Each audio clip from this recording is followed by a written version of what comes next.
আসসালামু আলাইকুম। এইমাত্র পাওয়া বাংলাদেশের দানবীয় ঘূর্ণিঝড় এবং বজ্রসহ বৃষ্টিপাতের আপডেটে আপনাদের স্বাগতম। আগামী ১৬ জুন মঙ্গলবার সারাদিনের আবহাওয়ার বার্তা খবরে বাংলাদেশের যেসব জেলাগুলোতে বজ্রসহ বৃষ্টিপাতের সম্ভাবনা রয়েছে সেসব জেলাগুলোর আপডেট নিউজ নিয়ে আজকের আমাদের এই ভিডিও।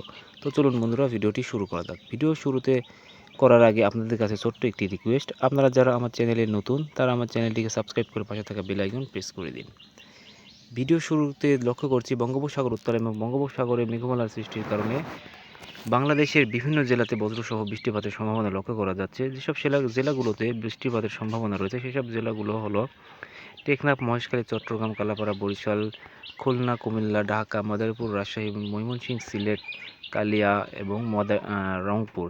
এসব জেলাগুলোতে অস্থায়ীভাবে হালকা ঝড়ো হওয়া এবং বিদ্যুৎ চমকানো সহ বজ্রসহ বৃষ্টিপাতের সম্ভাবনা রয়েছে এবং কোথাও কোথাও দেশের হালকা থেকে মাঝারি থেকে ভারী বৃষ্টিপাতের সম্ভাবনা রয়েছে এবং সারা দিনের তাপমাত্রা অপরিবর্তিত থাকতে পারে এবং রাতের তাপমাত্রা কিছুটা কমতে পারে। চলুন দেখে আসা যাক ইউরোপিয়ান স্যাটেলাইট রাডারে বাংলাদেশের কোন কোন জেলাতে বজ্রসহ বৃষ্টিপাতের সম্ভাবনা রয়েছে ১৬ তারিখ মঙ্গলবার সারাদিনে। ১৬ তারিখ মঙ্গলবার সারাদিনের আবহাওয়াতে দেখা যাচ্ছে সিলেট, ময়মনসিংহ, রংপুর এবং চট্টগ্রাম, মহেশখালী, টেকনাফ এইসব জেলাগুলোতে বজ্রসহ বৃষ্টিপাতের সম্ভাবনা রয়েছে বেশি এবং হালকা থেকে মাঝারি ঘূর্ণিঝড় এবং বৃষ্টিপাতের সম্ভাবনা রয়েছে। চলুন দেখে আসা যাক ইউরোপিয়ান স্যাটেলাইট রাডারে বাংলাদেশের কোন কোন জেলাতে কত ডিগ্রি সেলসিয়াস তাপমাত্রা থাকতে পারে।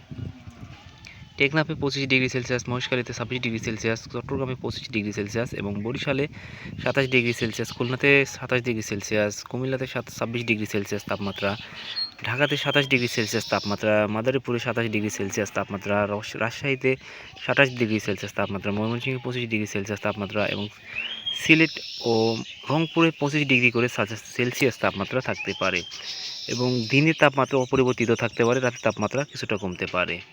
তো এই ছিল আগামী ১৬ই জুন মঙ্গলবারের আপডেট খবর। আমাদের কাছে সাথে থাকার জন্য আপনাদের ধন্যবাদ।